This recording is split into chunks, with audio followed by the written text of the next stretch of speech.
Luke 6, 1-26. Now it happened on the second Sabbath after the first, that he was going through the grain fields, and his disciples plucked the heads of grain, and ate, rubbing them in their hands. But some of the Pharisees said to them, Why do you do that which is not lawful to do on the Sabbath day? Jesus, answering them, said, Haven't you read this, what David did, when he was hungry, he and those who were with him? How he entered into the house of God, and took and ate the showbread, and gave also to those who were with him, which is not lawful to eat except for the priests alone. He said to them, The Son of Man is Lord of the Sabbath. It also happened on another Sabbath that he entered into the synagogue and taught. There was a man there, and his right hand was withered. The scribes and the Pharisees watched him to see whether he would heal on the Sabbath, that they might find an accusation against him. But he knew their thoughts, and he said to the man who had the withered hand, Rise up and stand in the middle. He arose and stood. Then Jesus said to them, I will ask you something. Is it lawful on the Sabbath to do good or to do harm? To save a life or to kill? He looked around at them all and said to him, Stretch out your hand. He did, and his hand was restored as sound as the other. But they were filled with rage and talked with one another about what they might do to Jesus. It happened in these days that he went out into the mountain to pray, and he continued all night in prayer to God. When it was day, he called his disciples, and from them he chose 12, whom he also named apostles. Simon, whom he also named Peter, Andrew, his brother, James, John, Philip, Bartholomew, Matthew, Thomas, James, the son of Alphaeus, Simon, who was called the Zealot, Judas the son of James, and Judas Iscariot, who also became a traitor. He came down with them and stood on a level place with a crowd of his disciples and a great number of the people from all Judea and Jerusalem and the sea coast of Tyre and Sidon, who came to hear him and to be healed of their diseases. Also those who were troubled with unclean spirits, and they were being healed. All the multitude sought to touch him, for power came forth from him and healed them all. He lifted up his eyes to his disciples and said, Blessed are you poor, for yours is the kingdom of God. Blessed are you who hunger now, for you will be filled. Blessed are you who weep now, for you will laugh. Blessed are you when men shall hate you, and when they shall separate you from them and reproach you, and throw out your name as evil, for the Son of Man is sick. Rejoice in that day, and leap for joy, for behold, your reward is great in heaven, for their fathers did the same thing to the prophets. But woe to you who are rich, for you have received your consolation. Woe to you, you who are full now, for you will be hungry. Woe to you, you who laugh now, for you will mourn and weep. Woe, when men will speak well of you, for their fathers did the same thing to the false prophets. Genesis 3. Now the serpent was more subtle than any animal of the field which Yahweh God had made. He said to the woman, Yes, as God said, you shall not eat of any tree of the garden? The woman said to the serpent, Of the fruit of the trees of the garden we may eat. But of the fruit of the tree which is in the midst of the garden, God has said, You shall not eat of it, neither shall you touch it, lest you die. The serpent said to the woman, You one surely die. For God knows that in the day you eat it, your eyes will be opened, and you will be as God, knowing good and evil. When the woman saw that the tree was good for food, and that it was a delight to the eyes, and that the tree was to be desired to make one wise, she took of the fruit of it, and ate, and she gave some to her husband with her, and he ate. Both of their eyes were opened, and they knew that they were naked. They sewed fig leaves together, and made themselves aprons. They heard the voice of Yahweh God walking in the garden in the cool of the day, and the man and his wife hid themselves from the presence of Yahweh God among the trees of the garden. Yahweh God called to the man and said to him, Where are you? The man said, I heard your voice in the garden, and I was afraid, because I was naked, and I hid myself. God said, Who told you that you were naked? Have you eaten from the tree that I commanded you not to eat from?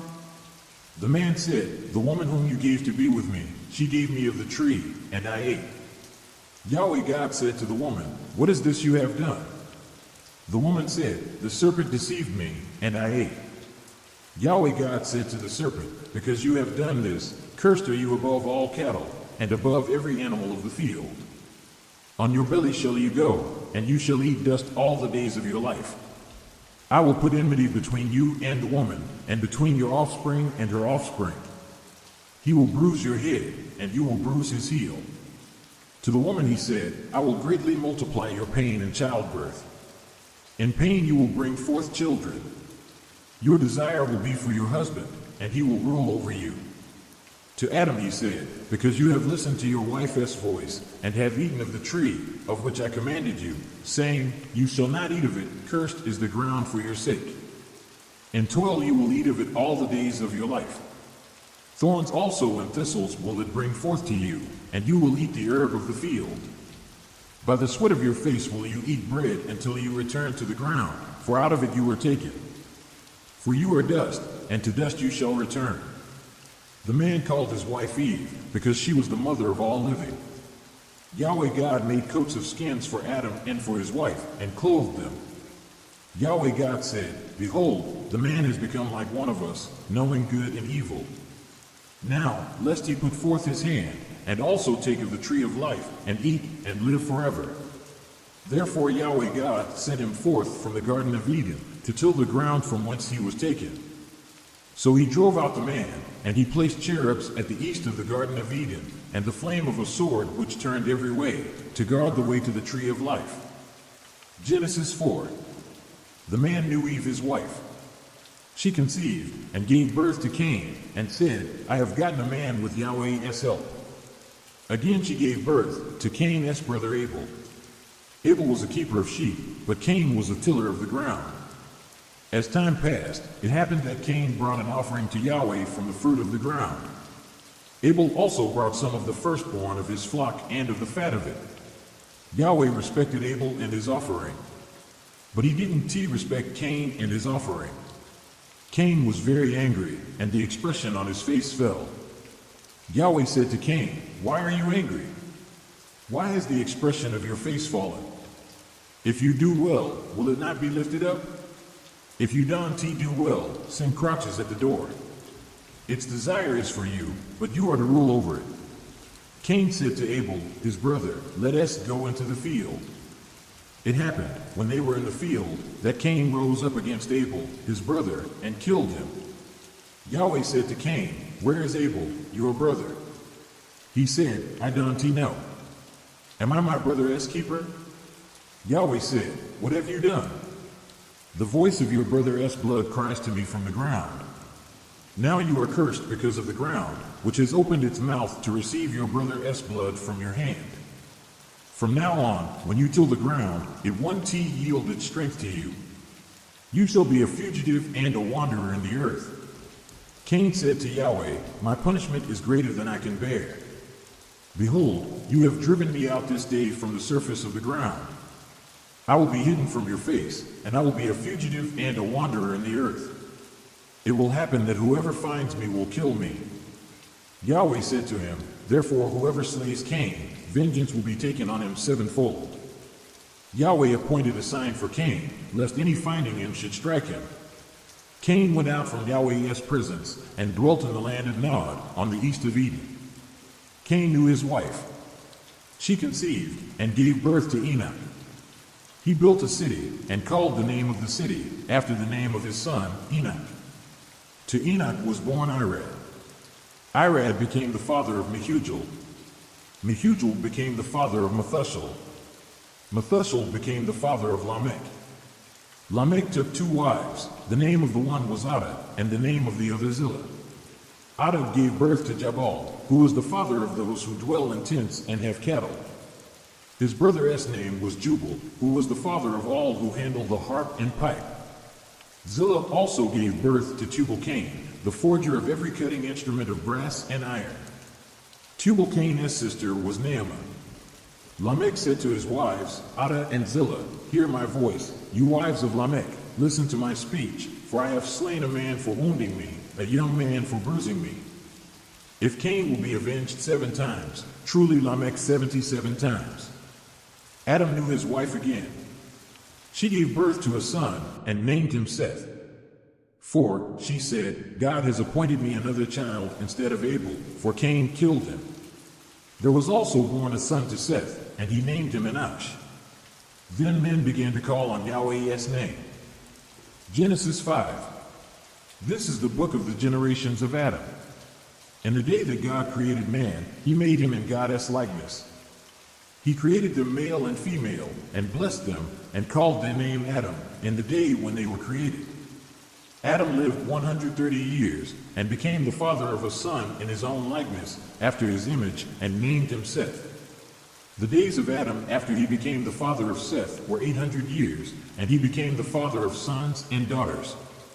All the days that Adam lived were 930 years, then he died. Seth lived 105 years, and became the father of Enosh. Seth lived after he became the father of Enosh 807 years, and became the father of sons and daughters. All the days of Seth were 912 years, then he died. Enosh lived 90 years, and became the father of Kenan.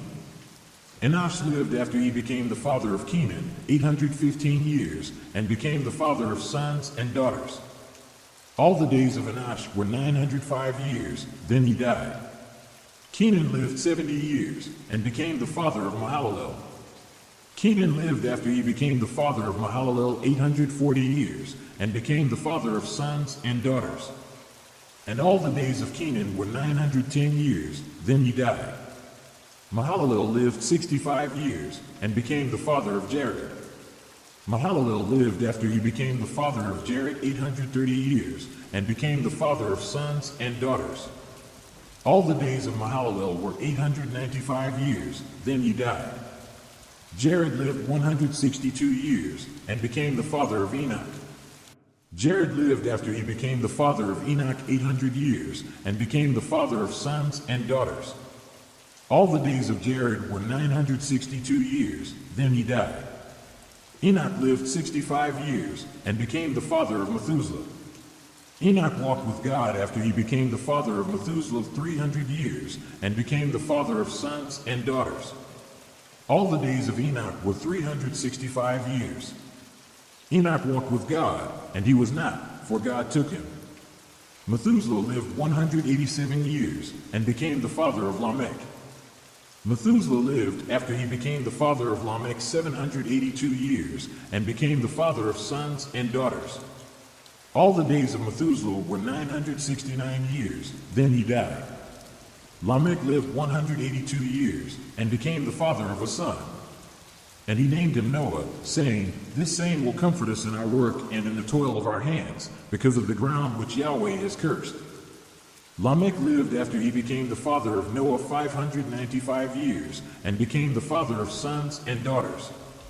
All the days of Lamech were 777 years, then he died.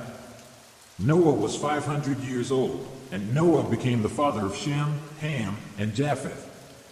Psalms 2. Why do the nations conspire, and the peoples plot in vain? The kings of the earth rise up, and the rulers band together against the Lord and against his anointed, saying, Let us break their chains and throw off their shackles. The one enthroned in heaven laughs. The Lord scoffs at them. He rebukes them in his anger and terrifies them in his wrath, saying, I have installed my king on Zion, my holy mountain. I will proclaim the Lord's decree. He said to me, You are my son. Today I have become your father. Ask me, and I will make the nations your inheritance, the ends of the earth your possession. You will break them with a rod of iron. You will dash them to pieces like pottery. Therefore, you kings, be wise. Be warned, you rulers of the earth. Serve the Lord with fear, and celebrate his rule with trembling. Kiss his son, or he will be angry, and your way will lead to your destruction. For his wrath can flare up in a moment. Blessed are all who take refuge in him.